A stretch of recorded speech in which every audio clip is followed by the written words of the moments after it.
the charter schools allocation of funds. Does everybody understand what they're proposing? Mr. Thacker, you have a question? I have a question for council. I guess my only concern would be if this thing goes down ultimately a bankruptcy path with their creditors. Are we putting ourselves at any risk by allowing this to happen? Because no, you do not have any financial responsibility for a charter school. Right? And somebody may try and drag us into something, but that's what I just want to make sure by giving them this. you need to be prepared. I'm all for this. I hope You need to be prepared. Now, You may have vendors of theirs showing up here, but at the end of the day, they want to pay their instructional employees first. And basically, your motion, I want the record to reflect is you're approving and have no objection to their plan. I mean, it's not illegal. Now, you can't do it till we get a letter out to you this week. Correct. And there has to be a written letter confirming the approval under the statute, so we'll get that. Does the motion have to be a little bit more specific Yeah, to I say think the that motion it allows would it to exceed the allocated amount that was budgeted this year? Yeah, no, the motion, by doing it, you automatically have done it. Okay, I just wanted to make sure, No, because but I that was where our appreciate you authority pointing comes in. that out, so we clarify that. I want to emphasize this to you. I was just told they have 2 custodians, they have some non-instructional people. Be prepared if one of them comes here and says, why did you leave us out, et cetera. I just want you to know that. I'm not telling you not to support it, I'm just telling you, I mean, that's their decision. really, in the end, it's, what we're doing is allowing you guys the flexibility to pay your people. Right, And the instructional staff. Right. Now, you're going to have to get your board to approve that. Yeah, I just had a discussion with Tammy, but yes, we will. My wife actually is an admin. She's a paraprofessional at the school, and this entire year she's substituted, so I don't think that ruling works well. She can actually speak right here, right now. Does that cover her? I'm asking you guys. There's only let 5 me just- positions, I believe, that are non-administrative. John, you just, sir, you just mentioned we're getting the authority to be able to take whatever funds is left and allocate it to the staff. So, No.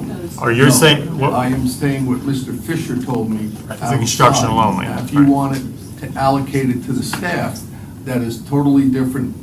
We're going to have to modify this motion because they were approving your plan to just pay the instructional people. Correct. Now, you could define instructional people as including paraprofessionals because they're supporting the teachers.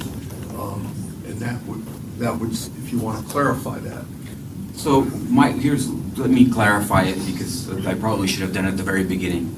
And I think that the intention of everyone here, the intention of you guys, the intention of the 2 of you, is to be able to pay the professionals who are holding the school together, right? And so my motion is to allow you guys the flexibility to pay the people who work at your school according to you. We're trusting you, they're trusting you, so that you guys use your best judgment to pay your people that are at the school. That's You your know, motion. So that's my motion. Does the second agree to modify the motion to be that motion? That's you, Julius. Oh, that was me? Oh, yeah. Okay. If you agree to that, then Now it's Julius. Yes. that is the motion, which gives you the flexibility regarding staff. And where is this going on the agenda? New business. New business, it's been there. Yeah, It's an but the emergency flexibility item, with and- staff, but that does not include admin, though. Because I think they made it clear that they didn't want to. Correct. Admin. That's correct. Include admin, anybody under admin. right. Can I ask one more question to the board? Can we, for the last FTE, 2 FTE payments that we're going to be receiving, is there a way for the Osceola County School District to withhold and give us the full amount, net of the district fee? Because every time we get an FTE payment, we get 2.5% taken away from us. Can we get the full funding amount for the last 2 payments? You're not getting the 8,000 that we need to hold back for the audit. No, I understand it. I'm talking about for the two remaining payments, because we're going to pay, the next 2 payments are going to be paid directly to the employees, what's left. But if we withhold the district admin fee, if you guys allow us to not deduct that from our Are FTE we allowed to payment, do that? it would actually give a little bit more money to Yeah, us. you can waive it. I'm What? down for that. Okay, 1 second, please. The impact is if you're getting another charter school going out of business. But that's I think what we I'm would do the talking same about. thing. That's what I Do meant. that. What is the I impact? Are we, think we do the same thing. are we going to, I guess, If you would evaluate that charter school, were they honorable, were they doing everything they were supposed to be doing? And it's just, they're all getting, I can tell you, the problems we're seeing with them is all because of incredible leases they cut with landlords, and the landlords are saying, pay us or get out. And that's the biggest problem we're seeing. That's the charter school model. that's, yeah, I understand all of that. I would not recommend you do that for one reason. It is in our contract, and it does open the door to a lot of issues. And I can see it being used constantly and putting you guys in a box. I hate to say that because it's more money, but our staff's got a lot of work to do with this closing that we've been in the middle of.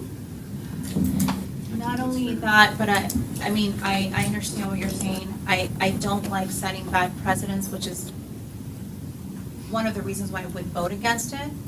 I also think that in lieu of, in light of, not in lieu, I apologize for using the wrong terminology, in light of the appetite of this particular board, I think that we need to take more of a lead role in what our procedures would be when this kind of thing happens. I've been on the board for 3 years.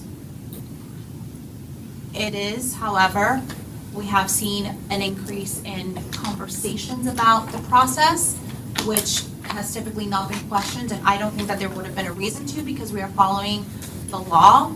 However, I do think that we need to be more judicious in how we deal with these off issues because while, and I agree, by the way, and I'm talking to the folks from the school, I don't think anybody else cares much, but I have to think about this. I'm talking to you. I agree this is the right thing to do, 100%. But I also have a duty to the taxpayers and the other people who are not in this room to be cautious and judicious with the way that we handle these items, and we seem to be doing a lot of I one-offs. can actually appreciate both.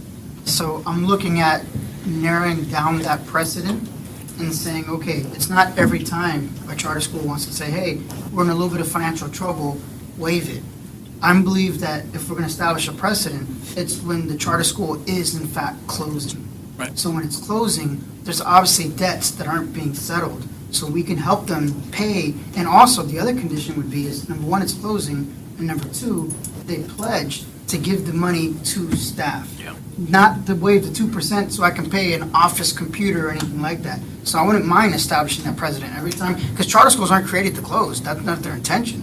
So if they're having financial trouble, then that's not the precedent we're establishing here. We're establishing doors are closing, they're not coming back.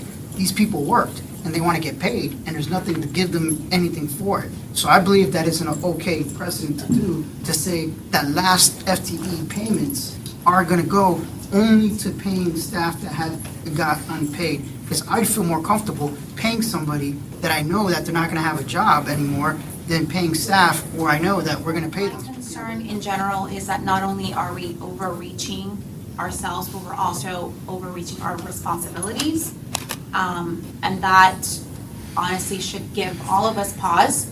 Whether it does and doesn't, I'm not here to make a judgment call on what you think should be done, but I do think that we're getting into interesting territory, not only with this particular situation, but other situations that have come forward in the moment. We do ad hoc decisions, and we're opening ourselves up to possible issues that may even outlast this current board, and I would just be more cautious as a board, is all I'm saying. Mr. Arguello. And like so many of the things that we've discussing, they go back to philosophy, and it's just a matter of, are we protecting the bureaucracy, or are we protecting the people that the bureaucracy serves? And so I tend to fall on one side of those things. Their bureaucracy is not nearly as important to me. The systems are not as important to me, with the exception that they provide a service to the people they're serving, and otherwise, then there's no point to it. So in this, I do understand, I think that's, I'm in the agreement with the $4,000, the 2.5%. I think it would be great if it went to them, but I do understand your point. I think that's extremely valid. It's an absolute legal liability. You open the door for contracts in many respects. That's a problem, and it wouldn't be prudent. It just wouldn't be a smart decision to do that. So the $2,000 is not the issue, or the $4,000 is not the issue. It's really the issue of what it does to contracts with the district, which creates a problem which would impact the people that we serve.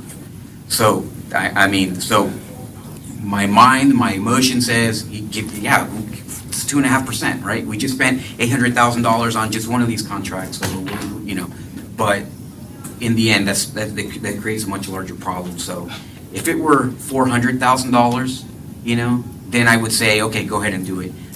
The caveat that Mr. Melendez mentioned, that only in the instance of organization which is closing down and they're giving us their word that that money is going back to the people, I would be in agreement with that. So between the two of your points, I'm absolutely in agreement. If you're going to do it. If you're going to do it, that's the way. It's got to be Yeah. done with that kind of a restrictive motion. Yeah. So it's very clear. But I will say as the lawyer, when the camel gets its nose under the tent, you know. No more analogies for me. Okay. So we have a motion, and are we making the second part of that a separate motion? We voted on the first part. We vote on the first part. Are we entertaining a motion for the additional monies? Subject to what? Subject to the, to Melendez said in the motion, that it's only in the event of school closing. I'd add one other thing, it's subject to the board considering that things were done properly and the employees involved weren't all doing something. I mean, you always reserve the right to find that, but I think you've encapsulated in your comments, Mr. Melendez, a way we could separate this from anything else. Okay, I will entertain a motion, please. Okay, so I will motion that we waive the administration fee in this case due to the fact that the organization is closing, that the board is committing to spending that money on paying its employees, and only under those circumstances. And there's no And based on potential the fact- financial improprieties, there's no. Based on the fact that this board and this school is deemed to have done things properly. I have a motion by Mr. Arguello. Do I have a second? Second. Second by Mr. Melendez. All those in favor say aye. Aye. Opposed, like sign. Aye. Motion passes 3-2.